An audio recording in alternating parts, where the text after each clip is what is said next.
John Thompson is back. Hey, John, how you been? Very good. I'm very good. Thank you. Good, Yeah, I'm good. Thanks. excellent. And Alexandra is Yourself? in there. Hopefully, y'all can't hear the big chainsaw in the background. Somebody's firing up a chainsaw trying to take something down in the back. I don't know. Hi, sorry about that. I'm here. Hey, no, good. Good to see you. All right. So, y'all have all been here before. Tyler, I know you were here a little bit last time, right? No, I'm brand This your new. first? Maybe Okay. doppelganger. Yeah. Doppelganger for There's another sure. Tyler Yeah. last week. That was it. That was a different Tyler. And he came on and had a brief screen showing, and then he disappeared and just had his name. And so anyway, good to see you. Good to see. All right. So I am your host as well as Andy Slifer. Most of you guys already know who I am, but for Tyler's benefit. So I've had an agency for the last 25 years, sold off the agency part of it to turn into more of a marketing coach and consultant for businesses, teaching them how to build stronger internal marketing teams so they can execute faster. And we've been integrating artificial intelligence into every phase of marketing so that they can scale. How we phrase it, we can scale with AI rather than HR. Andy, on the other end, I'll let you introduce yourself. He's a fractional CMO strategist, so have at it, big man. Yeah, I'm out of Dallas, Texas. Essentially what I do as a fractional CMO and a strategist is build marketing systems for companies, anywhere from startup size to multi-billion-dollar companies that work. And it's the systems that in place in companies. There's basically four areas. There's general administrative, which is operations. There's fulfillment of the service or product. Then there's sales and marketing, and I dabble in the two latter areas. So it's about revenue generation and lead generation, and those are the systems that I work on with companies. I work mainly with companies that don't have a easy to explain widget, and it's a little bit harder to or more challenging to explain what they do, and that's where I come in and help them simplify that. Perfect. All right. So on today's docket, oh, by the way, if you want access to the replays, you can go to this link here, justbazooka.com/roundtable-replays. We built out a little portal now so you can go in. If you want to go and see past things, you can do that. We're trying to figure out how to automate access. So right now it's a manual process. I haven't figured out that part of the AI. So we'll work on that. So first thing we want to talk about is some of the tools that are available for analyzing data so that you can learn more about your audience and deliver a more personal experience. My question is, do any of you all currently use any tools for analyzing data as it pertains to your clients' maybe history, to understand what's more useful to you as you try to communicate better with them, whether it's for customer experience, customer service, or just plain old marketing? Or is anybody using anything like that? Andy, talk to me. Yeah, mine's more of a qualitative nature, but I commonly do interviews with clients, customers, and I've been using ChatGPT to really consolidate interviews, making sure that what I'm hearing is honest and that I'm not being biased in any way. And so I'm asking ChatGPT to spit back out overviews and also share insights that it's hearing from the interview transcripts. And there is a limit to what I'm doing with it, though. But it's also helped me generate from those transcripts and from the insights offers, as well as even things down to web copy and language out of that. So it's shortened that time tremendously. Yeah. Okay. Bob, are you using anything for any of your clients? Have you inserted AI into any of your tools so they can understand transactions better or anything like that? No. Yeah, I think that question pertains to data. Exactly. Yeah. And we're not there. I went to the big USPS conference though in Charlotte last month. And the guys that were really, really hit, and this is all market, this is germane to our discussion, right? Guys that were hitting it in marketing are all software guys, generally out of San Francisco, that work a lot with retail and online sellers, if you will, and big retail brands. And they're all about the data, and they do use data. I'm not sure if it would fall under the AI rubric. I think it does, but they really work on transaction data. This blew my mind. I didn't know it existed, but apparently in the retail world, they pool data, transaction data, and then they use that to be somewhat predictive of the best prospects that they're going to reach. So when they say transact, so first of all, they'll have a demographic and slices of demographic that they're interested in, but to make the decision on who they're going to market to, I couldn't believe my ears. They actually use retail transaction data and then use that for their modeling, John. So this is hearsay evidence, but the big successful companies are doing it, and they're not printer mailers like that. They're really not I guess they live in the digital world, but they're really a software company that puts all of this together using the data to market omni-channel. It's really incredible, because that's the thing that was intriguing to me. I've been doing this a long time. I never knew that you could get actual retail transaction data that you didn't have from the market. So I'll shut up, but Yeah. it was No, there's incredible. a lot of that. There's a lot of that. There's a lot of what we would call in-market data, like auto dealerships use it. So they use massive data sets to find out who is actually in the market for a car in their area based on their behavior online. So there's certain things that somebody who's looking for a car will do. You know, you might just occasionally sniff around and look at a car and go, oh, that's interesting. But it's the people that have a specific pattern that these AI tools will recognize that pattern, and then they'll deliver the lead to the dealership. And then when that person, because there's confidentiality, there's still what's called a hash that identifies that person. But it gets pretty interesting at that point. But I know that it will deliver that. And if you have that person in your database, you can reach out to them. But even if you don't, you can use retargeting to reach them, so that will hopefully drag them into your dealership. It's pretty interesting. I'm going to give you an example. When we were dealing with a client last week, and we were talking to that person about their client base. So I'm echoing on somebody. I'm trying to think. Maybe that's you, John. I don't know. It stopped. Yeah, it stopped. Okay. So they have, I don't know, 1,000 customers, right? Buying a bunch of stuff. What I asked him was, do you know which products or services that you offer have the highest contribution margin, or are being purchased the most with frequency? And that's a fairly common data extraction, right? Yeah, because they have the records. They've got the records. They query their records. Okay. Right.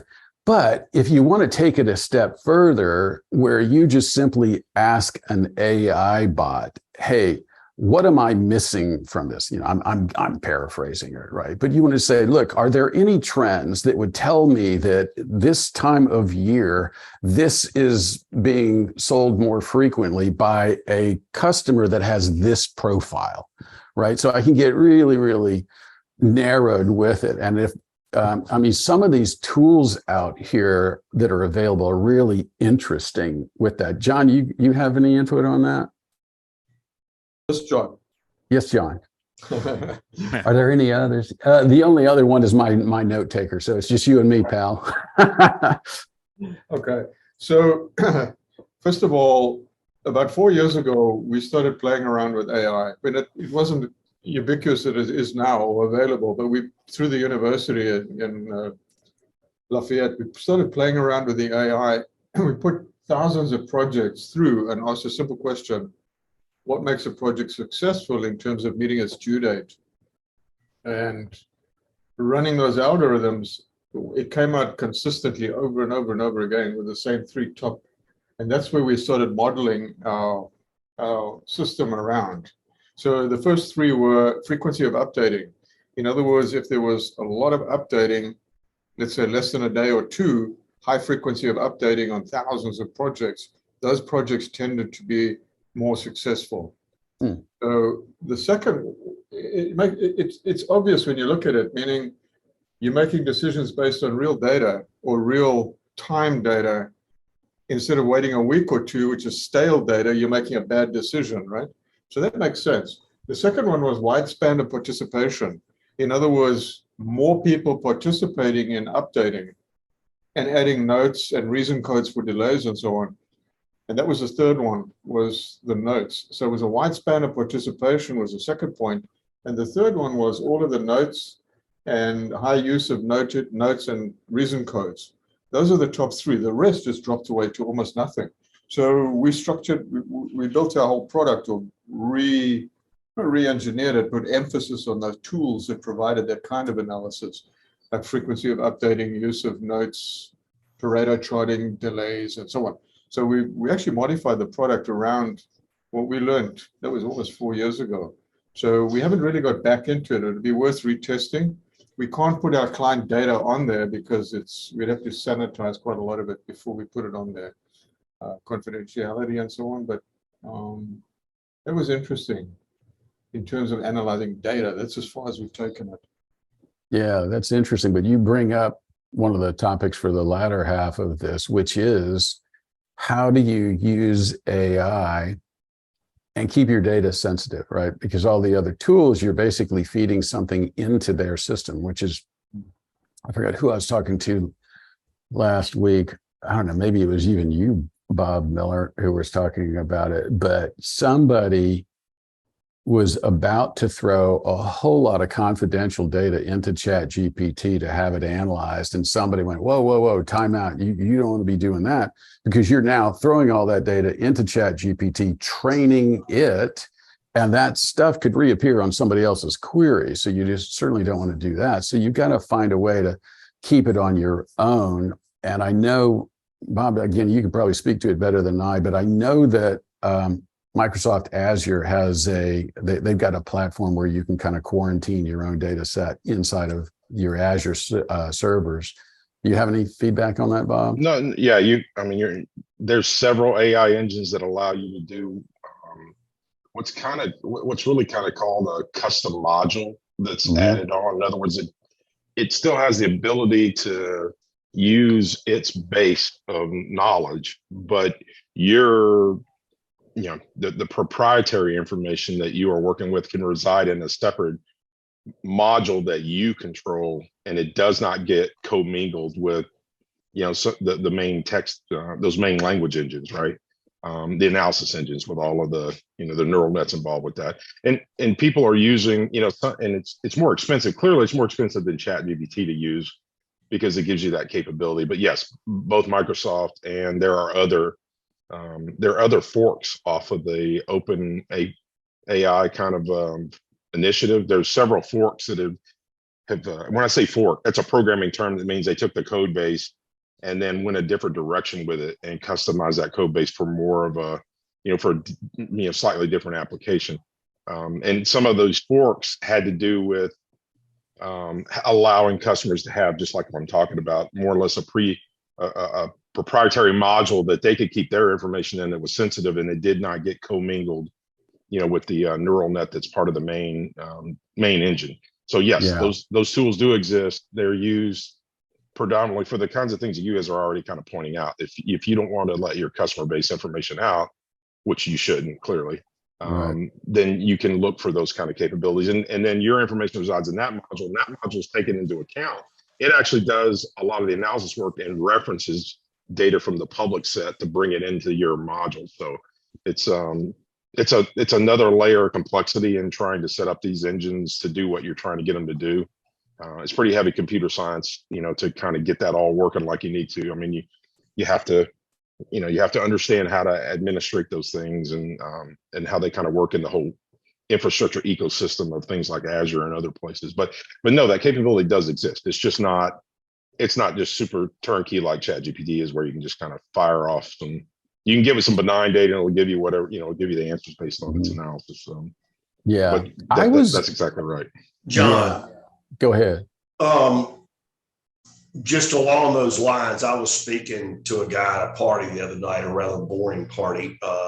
Anyway, he is a mortgage broker, and he realigned himself with another backing national firm. And I said, well, what do they bring to the table? And he went into a lot of the AI that they're getting intelligence on. They provide secure data set. John Munsell, we know John's got 2 daughters and wife and lives in Lafayette, right?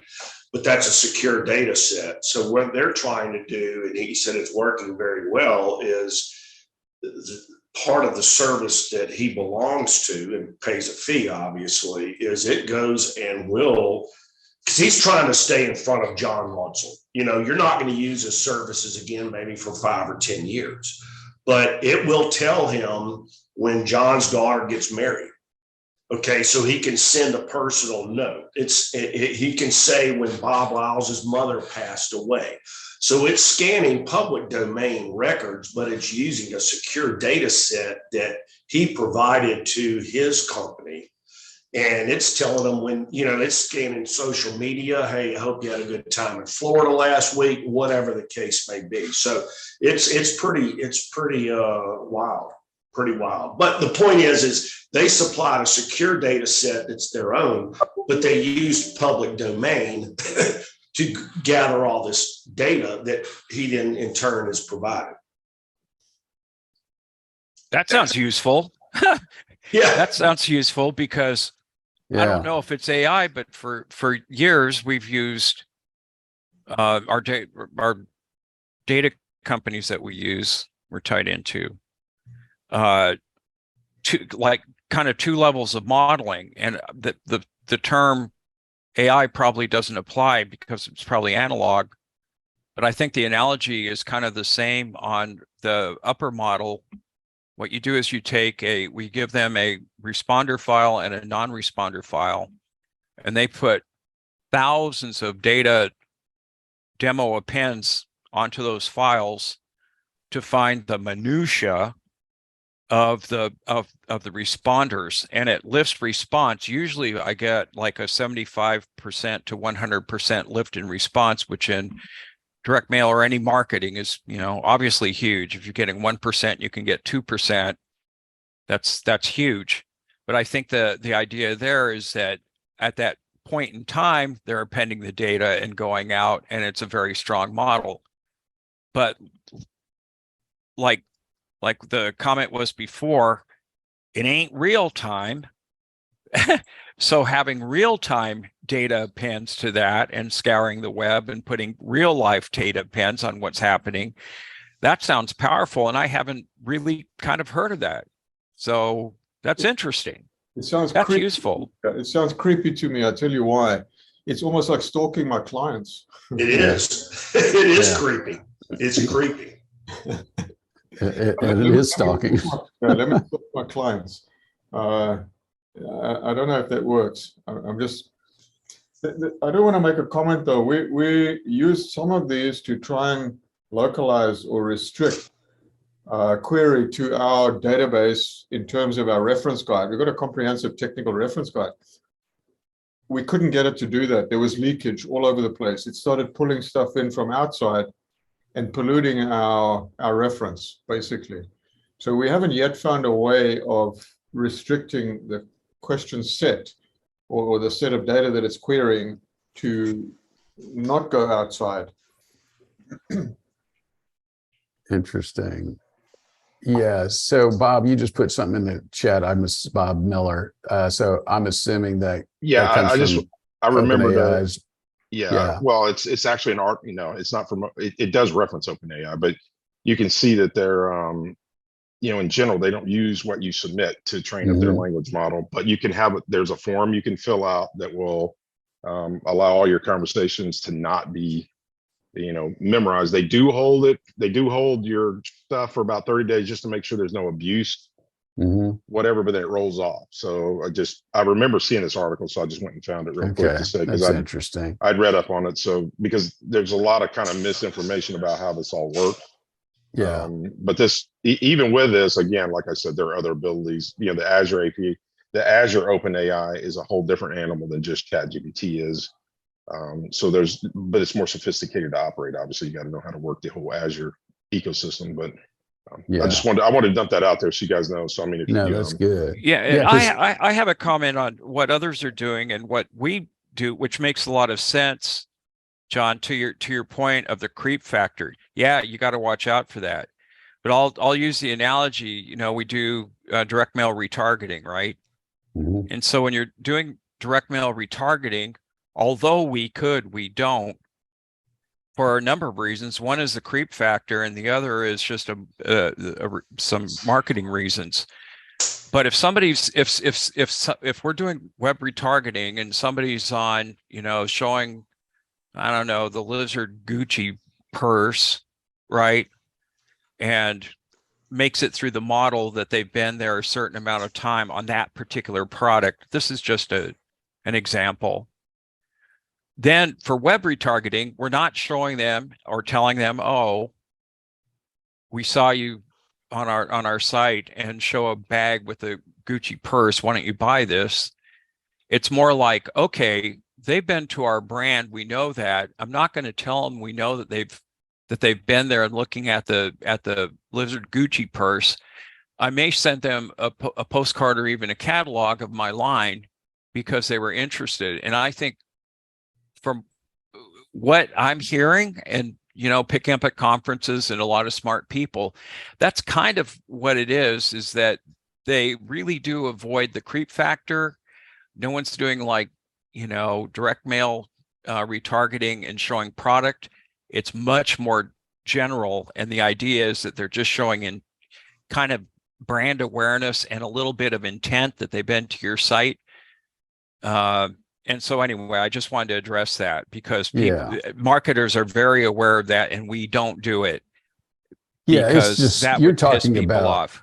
Sure, you're just talking about what we would call measuring behavior and making decisions based around the online behavior. What are they clicking on? What are they looking at? All that stuff is out there, and there are privacy issues around that, of course. The thing I think that John Thompson was alluding to is when you use AI to analyze data sets, it can come back with some amazing information just based on a natural language query.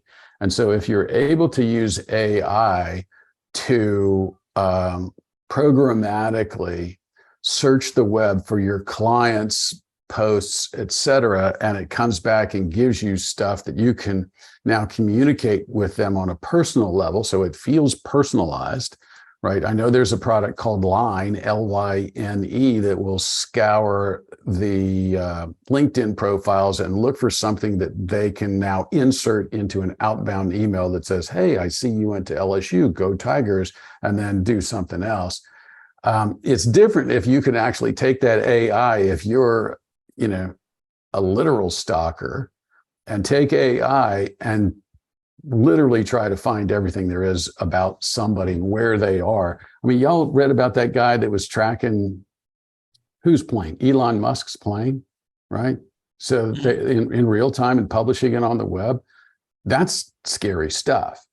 But once you've kind of let that genie out of the bottle, it's hard to figure out how to control it, I guess. If you can ask an AI that, We had somebody who was tracking public information about a public entity, and the public entity dude got really pissed, and he had 147 billion, so he made problems for him. But I mean, in reality, that's all that data is available, all that public data. I mean, we're really kind of at the very beginning of this. I think that's the thing everybody needs to really understand, is that these language models are just the tip of the iceberg. And it does warrant being vigilant about how those things can be used, because it's just like a hand grenade. Hand grenades can be used for good or evil depending on who's wielding them, right? So you just have to understand that it's a tool. You still got to deal with the human beings that are pushing that into, pushing the application, whatever that application is, whether it's light or dark. Right. It's better to spend time to understand the mechanics and how these things work, because there's going to be a lot of people who don't understand it and are going to be really frightened of it. But you need to understand it to be vigilant about people not using it correctly as well, right? So that's that's just part of being a good steward of new technology. True. Now, the thing that on the plus side of it, the thing that I like about it is I'm at a very simple level, and this is where Bob Lyles, I think you guys could really do some serious stuff with it inside of your accounting software. But I've been around spreadsheets the majority of my life, and I've built some pretty complicated spreadsheets. I'm big into pivot tables and all kind of stuff. So I'm using it all the time to analyze stuff. But I created a spreadsheet the other day that was just kind of a timeline of stuff that we would implement for a client. Had categories, had week by week, I just put dots, literally the dots of when we would do what inside of the column. And I was using the Wingdings font, which then maybe put like, I think an L in there so they would make a dot, right? So I just, from one perspective is like, okay, this is pretty, it's understandable, I get it. And then I thought, I wonder if ChatGPT will get it. And so I threw that spreadsheet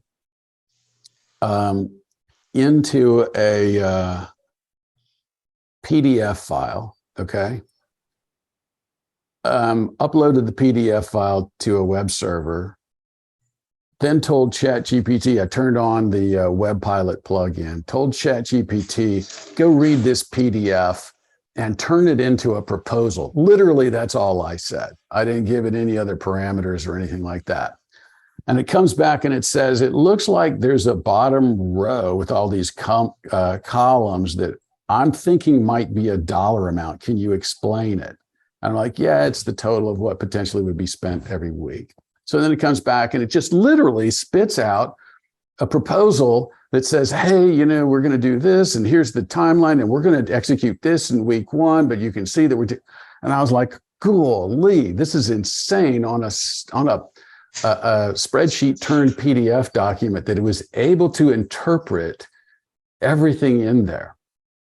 And I'm thinking, what else could you do with it, right? So instead of me having to get an assistant and explain to that person what this spreadsheet represents and say, do all this fun stuff, in seconds, this thing interpreted Wow. it. And so I'm thinking from an accounting standpoint, that's what I always look at is I could build all kinds of, queries and crap in SQL, but to actually use NLP or natural language processing and just ask it, show me some trends that I'm overlooking that would help me sell more, and then it will analyze your clients and say, well, it looks like this type of client is buying more of this in this season. I'm like, that would be really cool. Sounds like an what John accounts Thompson payable did. story too. On your Accounts aging, payable, accounts receivable, yeah. But sales and marketing in particular, obviously the things that I'm bent on, I'm trying to figure out how to leverage it up and make more money. And whether that's speeding up the collection of receivables because you're anticipating a slowdown with a certain type of industry because of stuff that you never saw before, it's got amazing potential.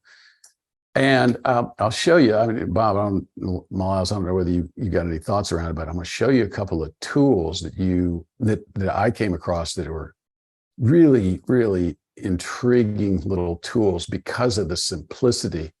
So like, here's one. Everybody got to, throw the Scrabble board onto the table and come up with a new name for a company. So here you go with Alteryx. They have some pretty interesting things. We've got a whole blog post around this. I don't know, Kelly or Faith, maybe you can paste it in the chat so everybody knows how that you can follow up on this. But each one of these tools, so there's Alteryx, there's Data Robot, there's this one. Do you pronounce it Nime or Kanaim or Nimi? I don't know. Anyway, Rapid Miner, Tableau. You probably heard of Tableau, but they allow you to do basically drag and drop, no code interfacing, and they look pretty slick. Now, no, these first two I think are actually affordable by small businesses. These other guys hide their pricing and they say they're more for enterprise. So my guess is they're more expensive, but it appears just by me looking at the stuff that's online here, is that some of these literally allow you to just do a little dragging and dropping to come up with your decision-making connections. And then maybe some of them use NLP. I think this one might use some natural language processing, but I don't know, Bob, have you looked into any of those things on your end? What we did, John, we just started a few months ago there was a guy out of LSU, actually. What he did is you could scan, PDF your bank statement, and then compare it to QuickBooks data, and it'll say, well, you missed this, GL entry for your bank account for this sweep fee. So it actually is using AI there. Where I'm assuming that it's going from our end is, we have predictive features in our software. We know when you need to order. We know based on lead times and all this other great stuff. We know if you got spiked on a certain item and you weren't going to look at it again to order. And these are guys that are stocking 30, 40,000 items. But then at that point, you have to go and do something with the data. So we know also that so-and-so hadn't bought from us in a while. We know that so-and-so's average usage of welding rods is 5,000 a week, but we hadn't heard from him in 2 weeks. The thing is, where I'm seeing it is you provide that data, and essentially your inside sales force is put out to pasture, because they're now taking that data that we have predicted something is happening. But they're then going and having to manually, I'm going to call the guy, I'm going to email the guy, whatever the case may be. From a collection standpoint, we tell you these are problem accounts, or these accounts are becoming a problem. We see that. But then collections, there's human intervention at that point. They've got to take over. Yeah. So I see it to where it says, I'm predicting this is going to happen, and I'm going to take it from there and construct an automated email that goes out in our voice, as you spoke about last week. Right. And you essentially have eliminated the human intervention from that point. Yeah. I'm wondering if it becomes a strategic advantage and a differentiator to have some type of NLP tool that would allow them to see different trends, not those that you mentioned. That's kind of standard fare in your space, right? But it's the ones where if somebody could predict inside of, I don't know, let's say in the month of June, based on all the data we have, we know that this particular group of people will sell more of X in August because of stuff that's happening in June, right? Just weird relationships that you wouldn't think of, that you could turn around and say to the customer, we're going to give you really advanced data that will help you not just understand what happened in the past, but predict the future in ways that you haven't thought of by using some kind of AI. I don't know. Yeah, I mean, we know, for example, our electrical distributors, they know to stock up on light bulbs during the winter, right? Because you're turning your lights on. We know that Home Depot already knows they've got their own weather forecasters. They know if there's a storm out there, they're going to start staging everything. But it's the off things, like, I really never realized that every time they buy this, they typically could use that. So that's a consultative sale.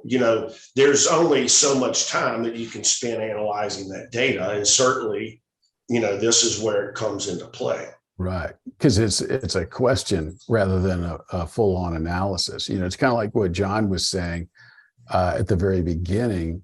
That case that he was doing with UL, I thought was really fascinating, where they just took the data set and they were able to pull out with great consistency the top 3 things that made a project successful. That is pretty cool use of analytics and AI. I don't know if that was an ML thing or an AI thing, but it's those kinds of things. It's just, first of all, you have to have the question, right? To where it will tell you something unusual. You just have to say, is there something I'm missing? I've literally even said that in a prompt before, where I had it analyze something and I said, there's something I'm missing. And it came up with a few things, but that was analyzing a legal document. But I'd love for it to do some more on data sets. Yeah, I mean, if you could integrate and we just saw it happen, and with COVID, if you could say, go analyze all of my products, the vendors that I purchase them from, the lead time, and what's a supply chain going to do now that I'm faced with these extraordinary conditions of delivery? Well, that's modeling thousands and thousands of products that you're really having to just tweak almost manually to do that predictive behavior of what you need to stock based upon new conditions that are extraordinary. Mm-hmm. Yeah, there's a lot of unique ways to play around with it. Tyler, I don't know whether you can chat. I know you get your screen off, but I'm just curious if any of this is resonating with you, or if you've got anything going on over there. You may be eating lunch. It is the lunch hour. Well, meanwhile, when it comes to personalizing an experience with your customers, I know AI can be super helpful there. Have any of you guys experienced AI-driven chatbots? Yay, nay? Yes, for me. Yeah. Have you had any problems with them, or how do you feel about them, Bob? No, I mean, it's pretty standard fare now. If you're in the tech world and you're going to get tech support from, major vendors now, you're almost always going to be introduced to a chatbot as the initial interface. And honestly, it doesn't, I enjoy them more than I do with humans. They take a lot less damn time to get to understand what the real problem is for the most part. Right. So, as you keep it simple and basic, it's the same. It's like the old ATM adage, right? I mean, we all love going to the bank until ATMs came around. And then you don't want to go to the bank, and then you want to do it on your phone because you don't even want to go near the damn bank building. You know what I mean? So that's the same sort of thing with this. It's like, look, I just need to get to the point, and I need somebody to understand what I'm saying and get me to the point. And then when I do talk to a human after that point, it's a very focused conversation and is a great deal more efficient, right? Because everything that I've had a discussion with is accumulating telemetry so that when I get on a phone call with a human being, all that telemetry is presented to them and they can catch up on where everything is and see where the knowledge bases have driven all of this and say, hey, here are your next few steps. And it really takes less time. So for me personally, the use of those is just, it's kind of standard fare now. So, I mean, we're introducing them to our help desk. We're embedding them into our customer portal that we're building, so that they can anytime, real time, they can put in their question about their service, their billing or whatever. And then, we have that tied into all of our systems, and then we can basically collect all the telemetry up. And then when we hand them off to a human, we hand them off to the correct human. They're not having to go through multiple layers to get to the correct person. And we've been tracking that pretty religiously, and it has a very high correlation to customer satisfaction evaluations after the fact, to the positive, because it took us less time. We beat our SLAs. When we show SLAs on call response versus where we actually track, the scale is so ridiculous that you can't hardly see it because we are so much quicker than our SLAs. But it's because of using these types of tools. Yeah. So let me ask you, Bob, a question of what you just mentioned. Yeah. Is there a deal to where my support reps are still, they're taking calls? Obviously they send emails and supporting documents, but they're taking calls. Yeah. So If we record the calls, can I turn that in and start getting artificial intelligence based upon what the question was, what the follow-up questions, what the resolution is, and then incorporate that at least on the front end of a chat bot to where I'm gathering the critical data through the chat bot to turn it over potentially to a live human. Yeah, absolutely. I would say that's a very smart way of building your company voice, right? You record those sessions. They can be, it's really simple for those to be transcribed nowadays. And then those transcriptions, use those, feeding it into a language engine and then asking it those basic questions like, what's the most frequent question that's asked? How long does it really take us? Because the transcriptions can even put time marks on it, right? So that's a piece of telemetry that's going into that language engine. You say, well, what's the average amount of time we spend on a call? And yeah, that's exactly the way to do it. So yeah, if I were starting from scratch, that's what I would do. I'd start recording all of my calls. I'd start doing this today. I mean, I wouldn't even hesitate. Record all the calls, get them run through a transcription engine, then take those transcriptions, feed them into a language model, and then start asking the exact questions that you're sort of asking now. Like, what's the most question frequently answered? How long does it really take us to answer that on average? And those languages, just as John pointed out, he had no idea. He just threw that spreadsheet in there and asked some basic questions, and it spit out some really cool stuff. And I mean, it's not magic. I really always have to tell people, this is not magic. There's no little demons back behind the glass doing this work, right? It's just that it's got such a massive neural network, which is nothing more than data and connections of that data to each other, that it sees things on a scale that is beyond what us as humans can really comprehend, right? It's not thinking through megabytes of data, it's thinking through petabytes of data. And it's using all of those connections of all of those words and all of those contexts to give you back insight. That's really what's going on. So if you think about that in terms of what you just asked, Bob, it's like, okay, I'm going to get 1 trillion eyeballs on this same subject matter and give me their perspective on it, and then boil it all down into a few lines that I can act upon.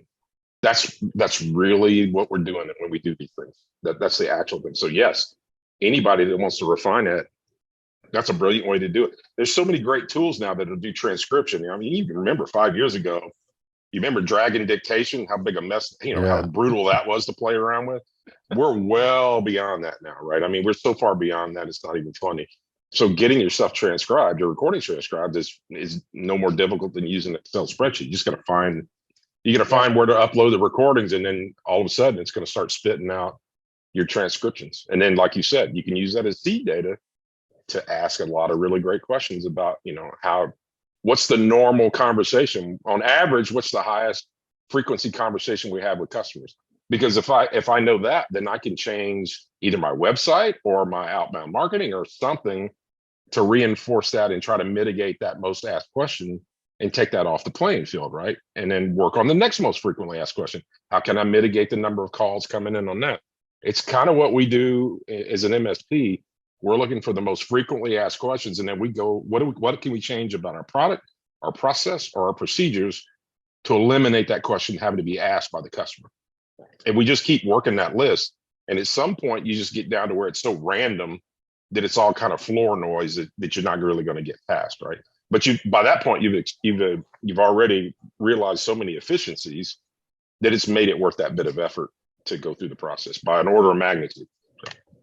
Yeah, not only that, but you could use it as a way to analyze the effectiveness of sales calls, right? Analyze the effectiveness of the customer service call. Who's tripping up over what question? How can we feed them the right answer faster so they can provide better service? I was like this Fathom thing that's Andy and I both have going on here. It runs a transcript of the meeting. Unfortunately, it's not all that great. Zoom runs a transcript also, not all that great. Otter can do transcripts, but they're hell a lot better, like Bob pointed out a second ago, hell a lot better than they were 5 years ago. So they're getting tighter and tighter, but that data is invaluable in innumerable ways, right? So like, for instance, I'm going to show you something else here. I came across this company this weekend at a wedding. A friend of mine told me I should talk to the CMO over here. It's called Live Person. It's super affordable. It got up and running. I went through their little, I don't know, they have like a free trial or something. And you give it some URLs and some data and you upload it and bam, all of a sudden it learns everything about you. And then boom, you got a chat bot running and you can ask it questions and it's feeding on that data, right? So I'm sure you can just constantly feed it more and more data. It got off the rails with a couple of questions I asked it because I only gave it a limited data set, but the speed at which I got that thing up and running was really impressive. I want to say it was inside of 4 minutes. I could continuously give it more data, but that's how fast things are progressing. Could I upload transcriptions of customer service calls? Yeah, absolutely. You're right. And that it would start to answer those questions. I imagine there's probably other boundaries you can put on it so that it doesn't come back with, goofy responses. But it was pretty impressive. I've seen a lot of them, but I haven't seen any of them that got up and running as fast as this particular one. Have you guys seen this one before? Live Person? I think they're out of Canada. It's new for But me. yeah, it was pretty cool. I mean, as all of them are basically in startup mode, but the IVRs are driving everybody crazy, right? Press 1 for this, press 2 for this, and you have to constantly listen to the menu. But having something like this is a lot more user friendly. And of course, a lot of them are, turning into more and more advanced tools for every application, from training your employees to onboarding your employees. I mean, there's all kinds of uses for it, but it's pretty slick. So, Andy, have you ever used any chatbots with AI? No, not for clients, not yet. Mainly because the ones I've seen are they're terrible. And until recently, I've only recently used one where it actually answered my question and you could tell there was some intelligence behind it, not just pat responses. So yeah, I've been playing around with one just to see how it goes. And it's still not where I need it to go. Like I said, this particular one was interesting, but I know that I have to give it more because I forgot what was the response. Kelly, you might remember, but it said something and I just said, okay. And it says, great question. I'll have to give it some thought.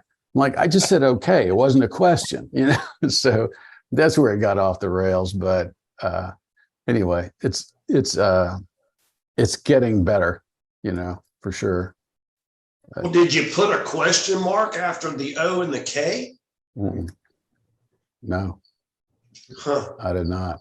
I literally just said, okay, if I could find the session and show you, I meant to take a screenshot of it because I showed my team and it was goofy. I mean, it was really goofy, but.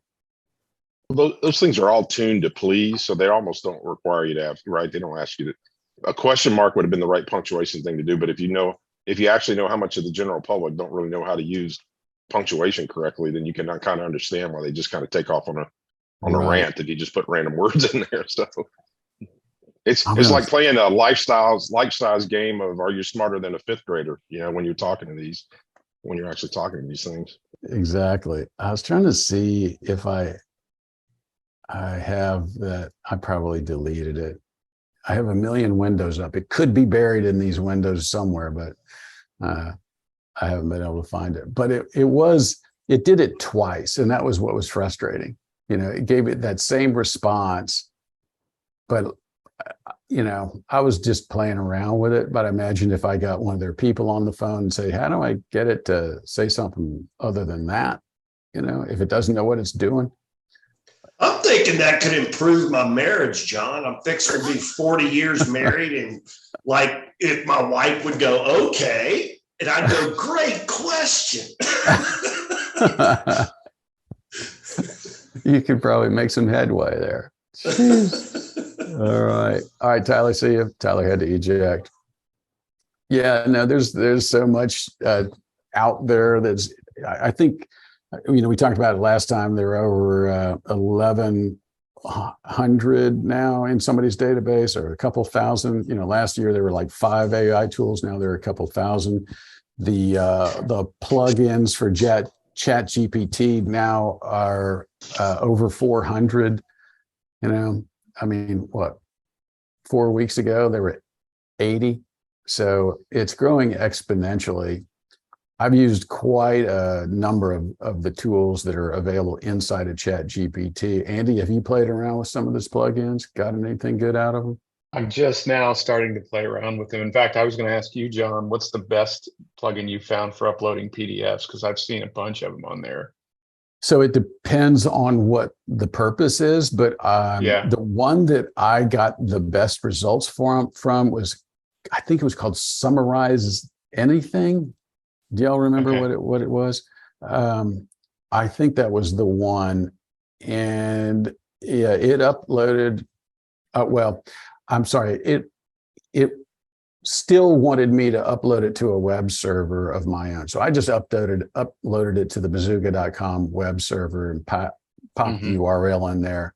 And sometimes with Chat GPT, you have to tell it to use the plugin, or else it'll try to figure out what it wants to use.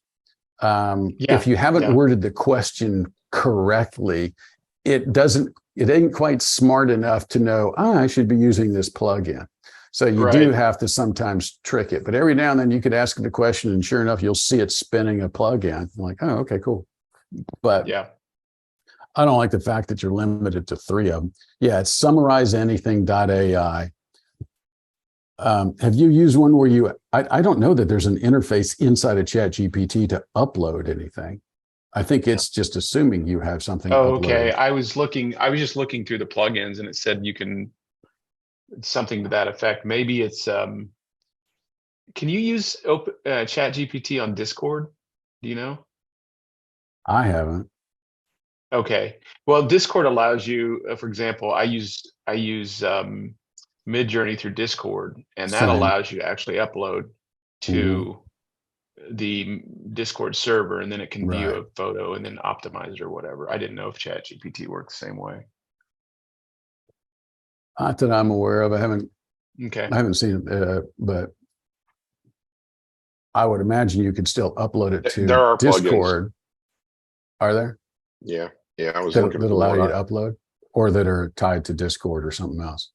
This is I'm showing you a GitHub link here, but it's somebody who's written a plugin that goes into Discord that can reference pull ChatGPT responses in through Discord. So Cool. there's almost nothing you might think about that someone hasn't at least taken a shot at. Now, maybe in rough form in early stages, but in reality, it's already too overwhelming to try and touch on the entire sphere of applications out there that you can use for this. And I know people are going to lose their mind about that for a while, but I mean, the real focus should be, okay, what are you trying to solve? What's the real business problem you're trying to solve?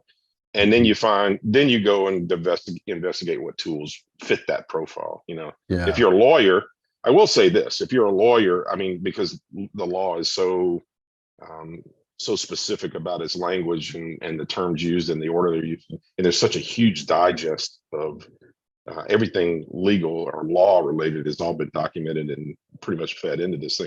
The law, if you're on a law firm, you really have a massive advantage now of being able to use this, these language engines, because they are all completely tuned up on all of the available documented law, since the beginning of time. And there's very few professions where that level of granularity about the subject matter on which that profession operates is represented, in documented form that can be referenced with these things. So it just depends on what your world is, whether or not you're going to get more help or less help, or whether you're going to get direct industry help for what you do, or whether you're going to use it in terms of reinforcing the efforts you're already undertaking for your industry. So we're going to be really interesting. Surprised.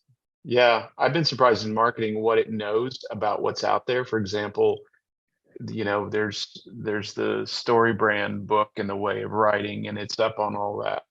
I've asked it to spit out stuff with using StoryBrand or certain approaches. It also understands strategy from top to Mhm. bottom, so it can identify the difference between an objective, a strategy, a goal, a plan, a tactic. And Mhm. I've actually helped it, or it's actually helped me generate objectives and that sort of thing, at least foundational things to work with clients on from a strategic standpoint. So it's pretty good in certain areas. Yeah. Yeah, it John, have definitely you is. have you have you taken a look at, because they're starting to kind of give us peeks at what Chat GPT-5 looks like, and it's I've, completely unreal the size of mm, that damn tool. It's just yeah, it's mind-boggling how insane. much bigger it is. So No, it's massive, but I know that they've also kind of put the brakes on opening it up until yeah, potentially after the first of the year because that's they're right. worried about just how powerful it is. So uh, I'll be interested to see what happens over the next 6 months. Hmm. After Congress gets its hands on it and everything else, because it's presenting a lot of challenges. That's for sure. A lot of ethical challenges. If you think Ah, if you think about how far we've come in 6 months, really, yeah, because those right, big language engines really only dropped at the beginning of the year, right? And here we are right. in June, and we're all staggering under the weight of what's happened in the last 6 months, right? Just think about Yeah, because this is an exponential ride we're on. This is not a linear ride. This is an no, exponential ride. So it's going up and to the right, right. really quickly. So Yeah, yeah, this is because going to be. And by the way, you know what? As much as everyone would like to believe that the federal government, you either believe or don't believe, the federal government can improve anything related to this. This cat's out of the bag. There is no no, getting it. There's no getting it back in the mm, bottle. That genie is out and has no intention of going back. So we better no, learn how to live with it. That's really what yeah. we're going to have to do. Well, I mean, it's teaching itself already, and that's the wild thing. I mean, you probably heard how Yep. Chat GPT basically taught itself how to speak foreign languages when it was programmed in English, and that's crazy. And they don't know how it happened. You know, that makes Well, me a they little have, concerned. they have suspicions, right? Because other people in other languages started interacting with it, and then it felt like, okay, Mhm. well, I can't answer them unless I know that language. I wonder if I got anything in my neural net that'll help me understand what they're saying. It was Yeah, it wasn't outside of the scope of a smart program to figure that out, but it was unintended consequence. Nobody planned that out and mhm. said, hey, anytime these large models start doing things that are outside of our ability to comprehend, like, well, how'd they make that leap? It's always Mhm. just a data processing question. They just process so much data that it determined that the smartest way to be quick about answering the question is to be able to. And so I mean, it's not a mystery, Right. and it doesn't surprise me that it figured it out, because that's what its mission is to try to do those, to build those inferences, right, and try to Yeah. answer the question that's been given. So Did any I of know y'all it's a little see? frightening, but it's not like outside of the scope of the algorithm, No. right? But what was really alarming to me, and I don't remember whether it was a 60 minutes episode or something like that. I don't know whether y'all watched it, but they had programmed these little robots to kick a soccer ball, and they had a net, and there were, I don't know, two of them. Yeah. Yeah. Right? Did you see that? And Uh-huh. over time, the robots figured out what the game was, and they figured out strategy. They figured out how to block balls, and it was the wildest thing. And they didn't teach him any of that. They just all of a sudden figured it out. And these little robots are walking around, kicking balls, blocking the other opponent. And they started to get into the competition themselves. The only thing they didn't is start doing dances and stuff when they scored, but that's only a matter of time, I guess. Yeah. Well, if you're really Anyway. bored, go onto YouTube and look at the robot soccer games, and there are leagues now, that play Oh, these. So wow. this is well out beyond the realm of what we I normally know. see.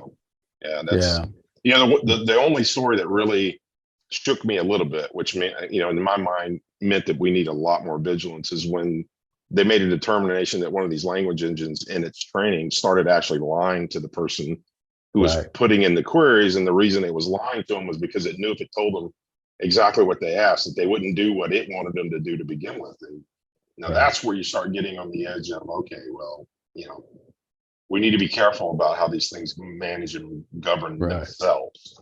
Right. No, and I want, but how do you, now that it has that capability, right? That's the crazy part. I don't know that you can legislate a robot to behave, you know? So Anyway, we digress. It is 11:32.